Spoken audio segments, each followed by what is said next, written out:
Good afternoon, everyone. My name is Robert Long. I serve as the Deputy Commissioner at the Department of Community Affairs. My colleague, Kim Holmes, gave you greetings from our Lieutenant Governor, but I extend them again. She's very thankful that you're all here to share in the discussions about this very important topic. I'd like to start this session off with an invocation. And I note that it is good to once again to be able to gather in person. So let us take a moment now to reflect and give thanks. I believe there is a common spirit central to us all that draws us together and is present here among us. Now, whether it be the direction of Allah, God, Yahweh, or some other way that the creative spirit of the universe is known, a fundamental aspect of faith traditions, our traditions, is the call to help others. In this day and age, few things are as fundamental as safe shelter, a safe place to live, a place one can call home.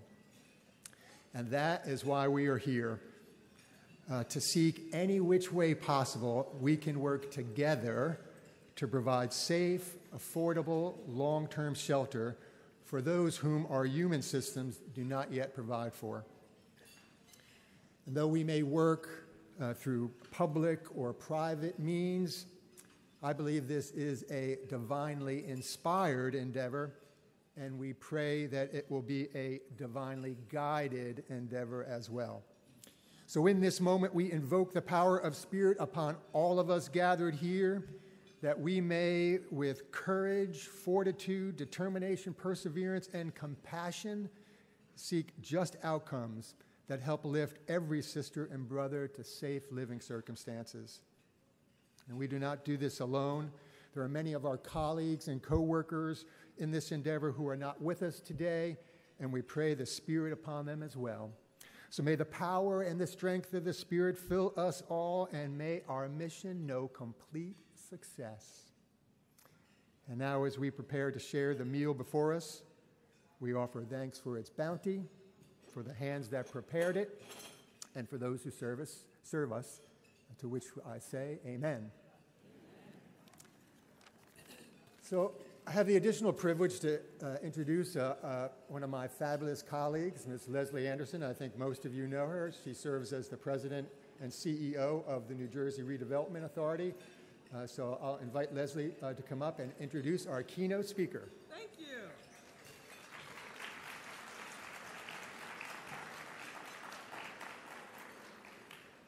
People say to me that you make this look so easy, but it's not.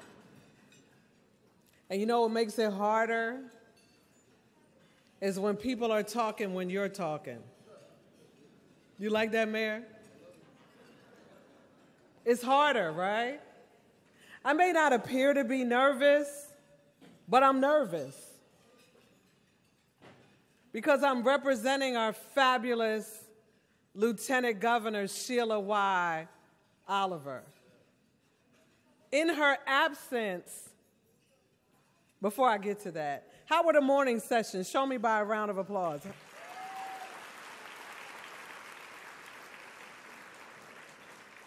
The people who work really hard at this are probably not in the room right now, but we'll share with you that you applauded that this morning was really good. And we're happy that you're here. We're happy that you took the time to drive to Atlantic City, which is a great city, by the way. Shout out to Mayor Marty Smalls. Yes, I'll do that for the Atlantic City people. But you being here demonstrates your commitment post-pandemic to make a difference in housing. And I like to say this, we all live in affordable housing. Yeah, I always get the murmur too, Janelle, like, I don't live in affordable housing. Yes, you do. You live in what you can afford. And if the pandemic didn't teach us anything, it taught us about what we can afford. So we all live in affordable housing, And it's our responsibility that can afford a little more to help those that cannot. And this is a great segue into this great man that I'm going to introduce. I got a whole bunch of stuff here, Mayor, but I'm going off script right now. I am. I will say he's the 40th mayor of the city of Newark. He has deep roots in Newark. His mom and his dad lived in Newark for more than 80 years. He has defied expectations his entire life. You know, Mayor, when your dad is as famous as your dad is, sometimes you hide in the shadow from your greatness and your excellence. But I'm here to say that you didn't do that. You've exceeded beyond his legacy of what he could have hoped for not only his family, but for his beloved city of Newark. And I commend you for that, and we should give him a round of applause for that.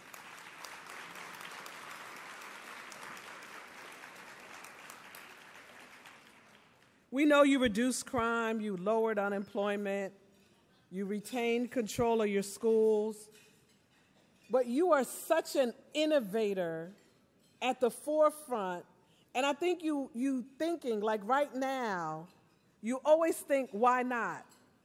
How can I? We can do it, and you make it happen.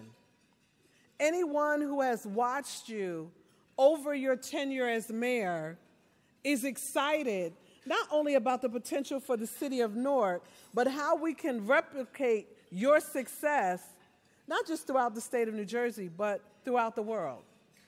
You bring a level of compassion and empathy to understanding where everybody is in their walk of life, and you develop policy and provide leadership that addresses that.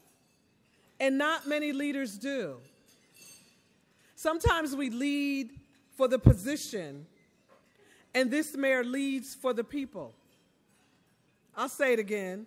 Sometimes we lead for the position. We want people to look at us. We want people to see us. We want people to acknowledge us by our titles. We are placed in these positions, Rob Long, by God to make a difference. And it's a ministry, and it's accountability, and it's a responsibility. And it's my pleasure, Mayor, to introduce you to people that know you. Introduce you to people that are here, dare I say it, to get a word, to get inspired, to get motivated, to continue the difficult work that we all do. So, ladies and gentlemen, it is my distinct pleasure and honor to introduce the mayor of the city of Newark, the Honorable Baraka. Thank you. I appreciate that. I got to bring you with me on the road. I appreciate. I want to thank all of you for being here. Obviously, I want to thank the Lieutenant Governor, Sheila Oliver, for putting this together and thinking it not robbery to ask a little kid from Newark, New Jersey to come and be a keynote speaker here today, and the governor of this great state, and everybody else who felt it not robbery to trek down here and be a part of this conference, which I think is probably one of the most important convenings that we have in the state annually. I know it's the first time we get back together in a long time since 2020, since COVID-2019, really, since COVID-19.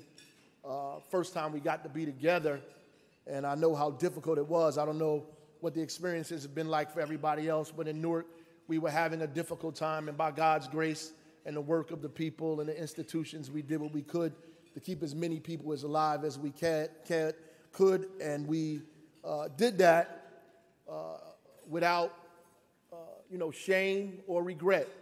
And we will do it again and again and again if we needed or had to do that. And so I think it was important for me to at least say that, because most of the things we're talking about now have become exacerbated because of what we just went through. And sometimes storms happen to wash things away, and sometimes storms come to reveal things. And I think this storm has revealed so much about our character, about who we are as people, as a country, as a state. It reveals so much about the weaknesses in our infrastructure, the weaknesses in our democracy and who we are and who we say we are supposed to be. It reveals so much. But the great thing about Revelation is that you get the opportunity to do something about it. And this is our opportunity to do something about it. I'm so glad and so happy. I treat every day now like it's my birthday because of all of the devastation I've seen during COVID. There were over 1,000 or some odd people that died in Newark. Every day that I get to get up and breathe and walk and move and think is a grand day for me. So I treat every day like the next day won't come. And I heard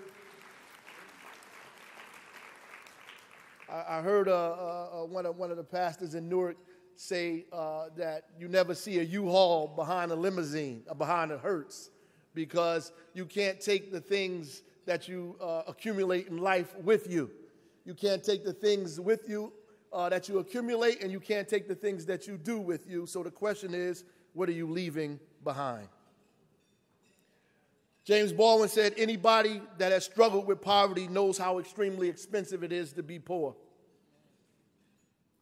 I would add that our fate is less determined by our inability to create a society where all are comfortable, but more so by our fear of the natural disruption of those who eat at the cost of others' starvation.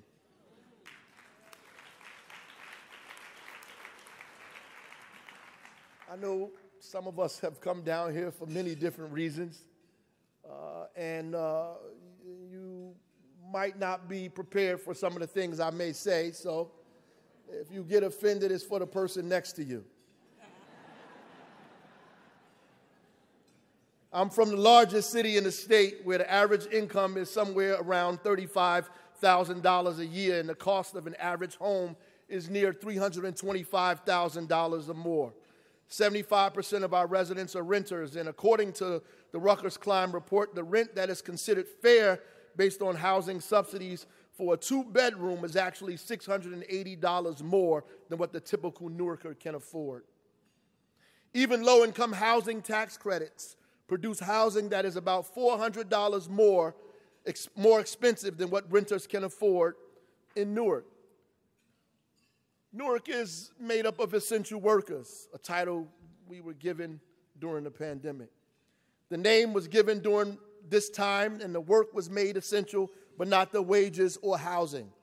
So we got sick and died at larger rates than most Americans and disproportionately more than most in New Jersey. We drove the buses, we waited the tables where people refused to wear their masks. We cooked the food in buildings where others worked from home. We took care of the elderly. We were the cashiers at crowded supermarkets, custodians and taxi drivers, nurses and phone operators. And the pandemic made the work essential, but after work, we went to homes where we paid more than half of our salaries on rent. We lived with multiple people in our home in densely populated neighborhoods with no real way to social distance, so we lost our grandmothers, our fathers, and our siblings. We lived in communities that were struggling with housing before the pandemic, which have become exacerbated as a result of it. And many experts talk about the inequity in the delivery of health care that created difficulties in our communities. But I would argue that the inequity in housing choices and the lack of housing itself helped to create a perfect storm for Black, brown, and immigrant communities. But before I go on, I have to say that the lack of decent and affordable housing, as was just pointed out, is not merely an issue regulated to my community or race or nationality. It is a deeply American issue. What we have to address is the real, equitable, and just solutions administered to all, irrespective of race, nationality, class, or status of citizenship, meaning that the way we solve these problems have to be equitable and fair and just. We didn't get here by accident, and we have the resources to deal with it, meaning we can actually fix these problems. I know this because while most people came here looking for the promise, I come from a people that were brought here to provide other people promise. There's a great book called The Crabgrass Frontier, written by Kenneth Jackson, that talks about the suburbanization of America and how, on the one hand, the federal government, under the New Deal, created the Homeowners Loan Corporation that encouraged middle-class white flight from urban cities of America by financing low-cost loans, no down payments, and save people from foreclosure. The creation of FHA itself was designed to facilitate access to affordable mortgage credit for low and moderate first-time home buyers for single and multifamily homes. Millions of us have not benefited from that yet or still. On the other hand, the same group graded certain areas based on desirability, something we know as redlining. They purposefully discouraged investment in urban areas, which went farther than just housing. It also impacted health care and supermarkets, thus food deserts and high rates of mortality in communities of color. So it was understood that it was necessary to subsidize home ownership, create deliberate opportunities to pave first a pathway out of economic peril and a road to creating a sustainable middle class and wealth building through government-funded ownership programs. Government-funded ownership programs. But because of racism and ignorance and foolishness sometimes, this didn't happen across the board. In Newark, millions were put into what we call projects, or low-income housing buildings that in less than 10 years became almost obsolete. And we have been spending millions and millions of dollars ever since to correct that error. So today, we have a wealth gap in this state that is one of the largest in the nation, largely driven by housing, the rising cost of housing, and the lack of home ownership. In New Jersey, the median wealth for white families is about $322,000. For Latino families, it's about $26,000. And for African American families, it's about $17,000. This is tragic, to say the least, in one of the richest states in the nation.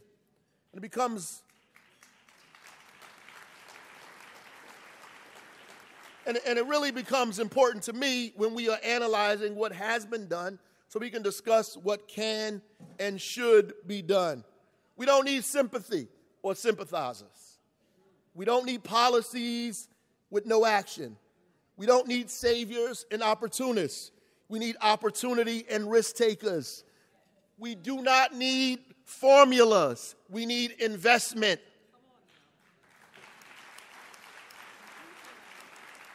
We do not need complicated, difficult formulas that devise ways to not give us the money that we need. We actually need investment in our communities immediately. So, let's make a concerted decision to stop just discussing what can be done and have the courage to actually do it. We don't need the same answers from the same old voices, the same faces in the same places telling us the same stories of how things can't be accomplished. We actually need a new deal now, an urban Marshall Plan today. We need a deal that goes beyond the borders of Newark and reaches as many people as it needs to. The same way the GI Bill was meant for veterans, but many Americans who weren't veterans benefited from it. So what should we be doing? In Newark, we are trying to address multiple issues at once. With the help of our Equitable Growth Commission, one of the first in the nation that helps us examine, create policy, and act on ensuring that the economic progress that the city is experiencing benefits the most vulnerable and is done from a lens of equity and inclusion. This means we have to be innovative, creative, and bold with our solutions. The pandemic has forced us to move even faster, to deal with recovery and equity at the same time. It's difficult, but it can be done. It's important to also note that none of the things that we're trying to do in Newark are even remotely possible without collaboration, without cooperation, without the support of the resources and partners in the state, without the governor, the lieutenant governor, DCA, NJHMFA, and all the organizations and so on. And so we have to have a collective and collaborative effort to get this economy moving and to build housing for all New Jerseyans. Our work has been centered around equity and access all of the time. Our recovery and development strategies are designed to ensure that the momentum in our downtown brings investment and opportunity to areas of our city that have been decades disinvested in and neglected. We are working hard to make Newark more affordable and to ensure that all Newarkers have access to resources. Based on recommendations from the Equitable Growth Commission, we created a 5-year housing goal in the peak of the pandemic.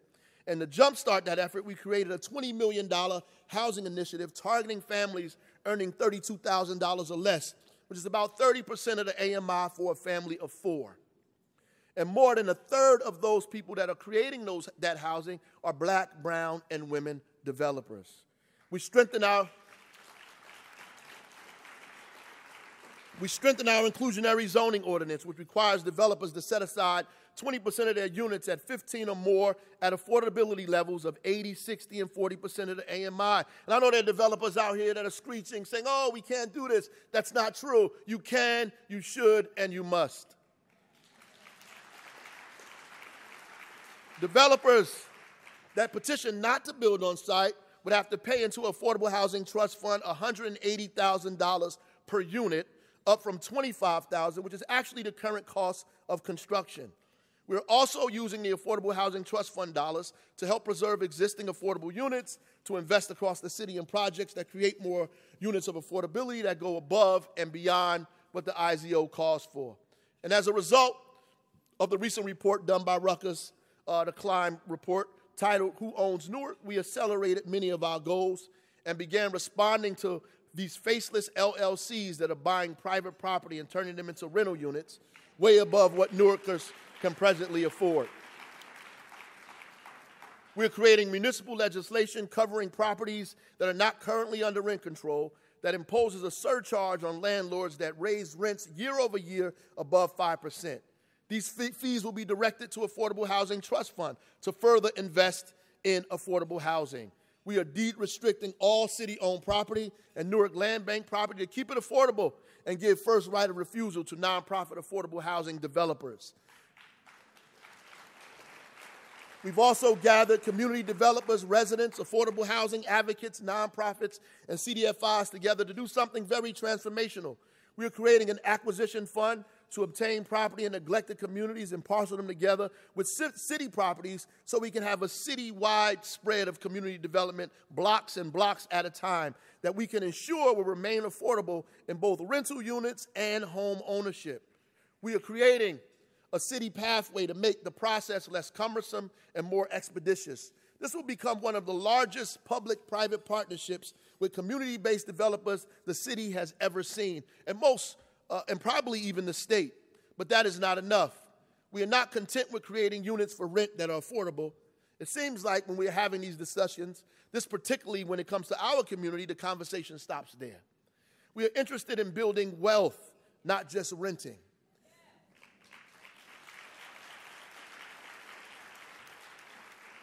I know usually when people think of affordable housing, they see a picture of somebody that looks like me.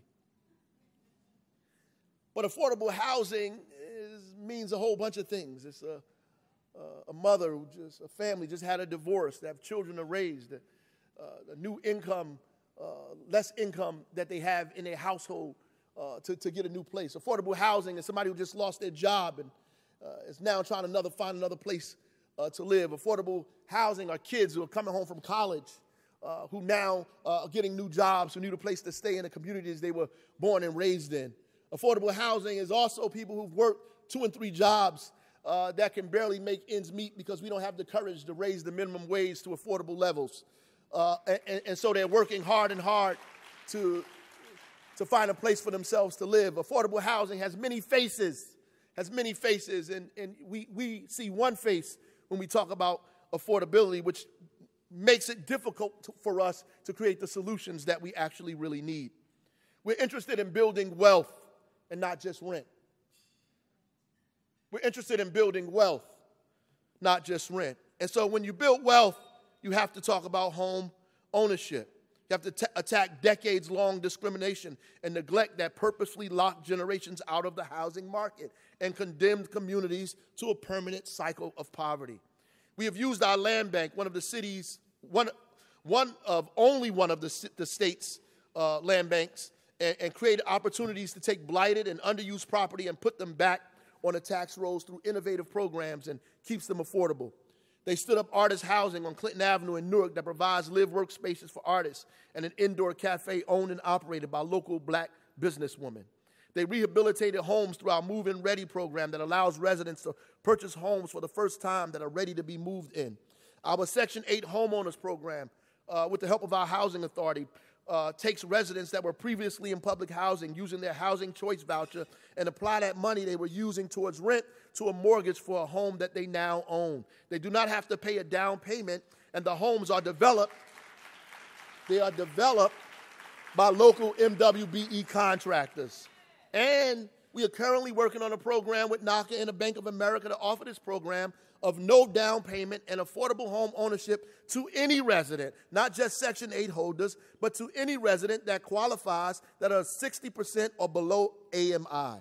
The land bank will sell them the property for $1, and the money they borrow to redevelop the home will be their mortgage, again, with no money down.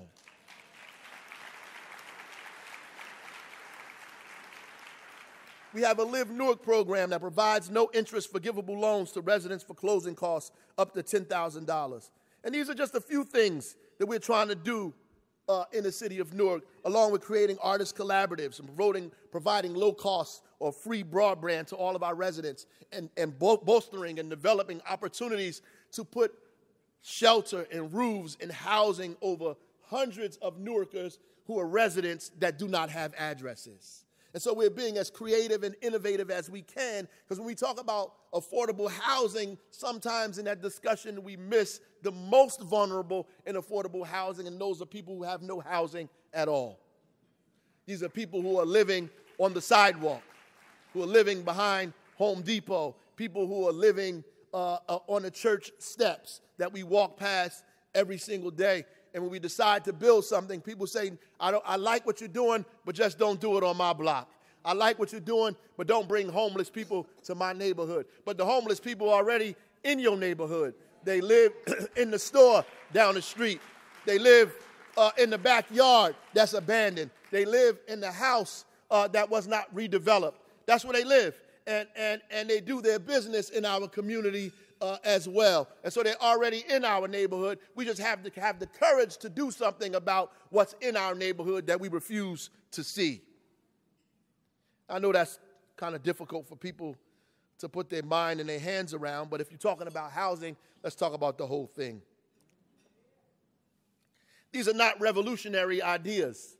I know some people saying, oh, this is pretty radical. These are not revolutionary ideas.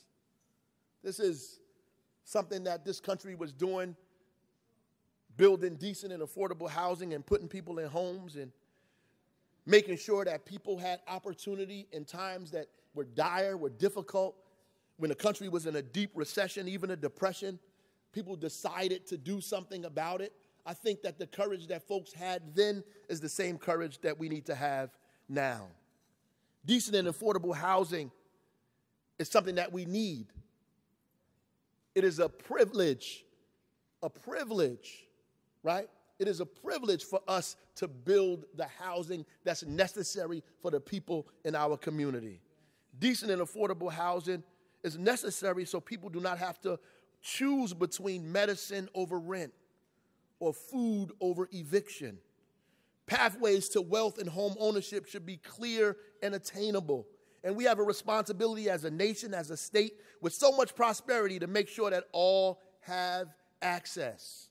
Maya Angelou said that out of all the virtues, courage is the most important, because without courage, you can't practice any other virtue. We know what needs to be done, and we know how to do it. The problem is, do we have the courage to actually make it happen? Do we have the will to do the things that we know need to be done? We have the resources to make it happen in one of the richest states in the nation. Do we have the will to actually do it? We have all of the literature, all of the data, all of the resources, all of the brilliant people in this state that work for all of the agencies that exist that are sitting in this room today. Do we have the will to collaborate with one another to end homelessness in the state of New Jersey? Do we have the will to collaborate with one another to make sure that housing is affordable to all people in New Jersey? Do we have the will in the state of New Jersey to come together and say that housing is not a commodity, that housing is a right, that housing is not a commodity, that housing is a right? Do we have the will to say that people should not be on the sidewalk, that people should have a place to live, that you should not be spending half of your salary on rent? Do we have the will to invest in neighborhoods that were disinvested in for centuries even? Do we have the will to do that? Do we have the will to bypass all of the special interests, to bypass everybody who wants to prevent us from making equity real in America, in New Jersey? Do we have the will to do the things that we know should be done? This place will never be what it was supposed to be. Will never be what it's supposed to be as long as there is inequity that we turn our eyes away from. We will never have the creativity that we're supposed to have. Our future will not be as coherent as it should be. We will not have our taxes decreased until we put people in the job market who are locked out purposefully. We will not have our taxes decreased until we put people in homes who can actually help you pay taxes in this state. If we lock people out of mortgages, if we lock people out of housing, if we lock people out of employment, if we lock people out of jobs and education, then we have what we have: inequity, and we also have backwards motion. If we want to move forward, then we have to have equitable development, equitable growth, equitable housing, inclusion, so you can do well and do good at the same time.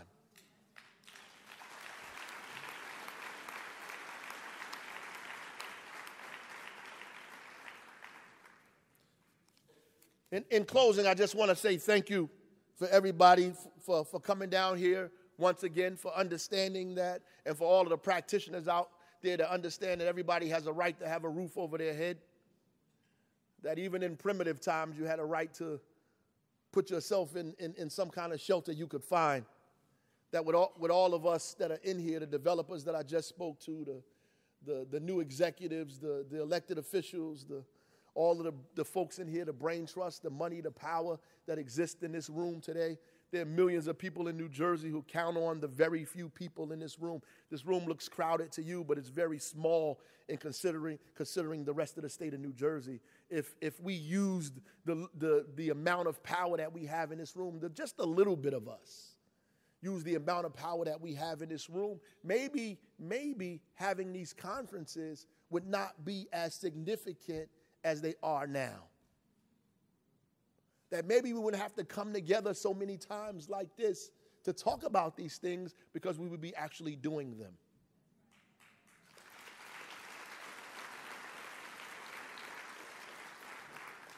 And I pray as I go home to deal with all of the things that we deal with in the city of Newark every day.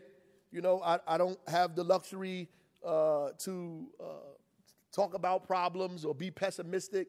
I don't have the luxury of pessimism. I have to be optimistic all of the time. I have to believe that things can be accomplished. I have to believe that we're going to win. I have to believe that victory is in front of us. I have to believe that this stuff can be fixed, because how can you be in charge of it if you don't believe you can fix it?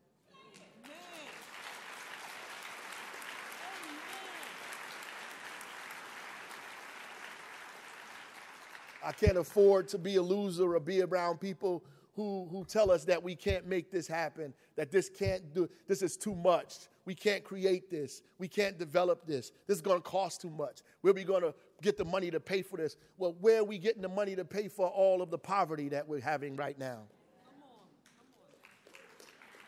I can't afford to be around people who say this just can't be done. I have to believe that it could be done. I have to have a higher belief in something greater than the smallness of your thinking.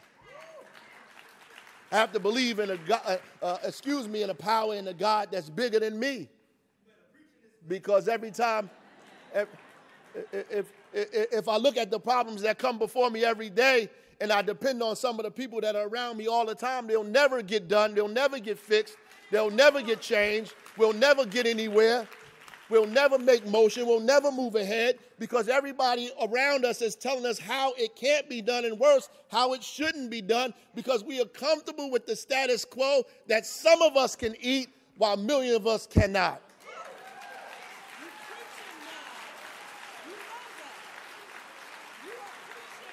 We're sitting in this room. We're sitting in this room because millions of people are not.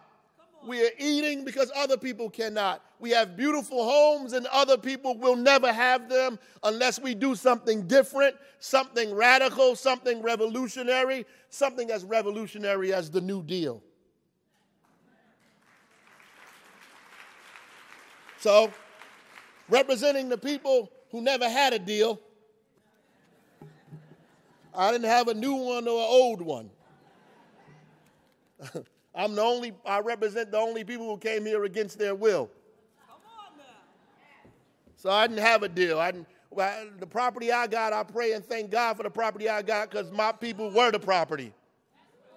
So I have a right to talk this way. And I'm never embarrassed about it either. And I think, if I do this and if I lift myself up, it'll lift everybody else up. And so the purpose of it is not just to talk about the things that I went through. It is to give you the permission to talk about the things you've been through as well.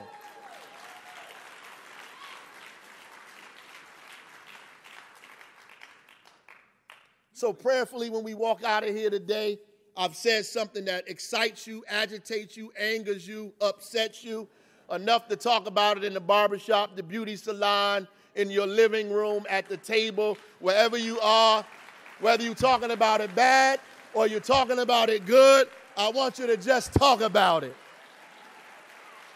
God bless y'all. Godspeed to y'all. Housing first, housing now.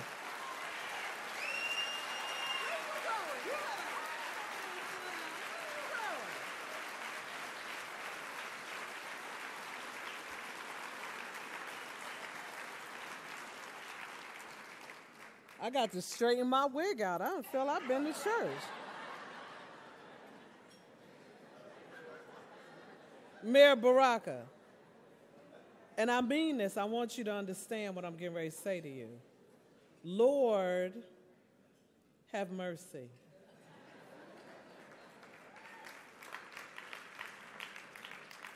Because this is what I'm going to say. I'm supposed to say something else right here, but this is what I'm going to say.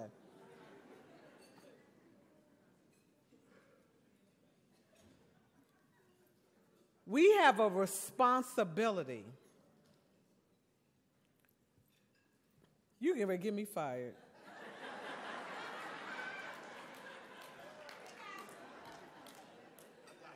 Woo!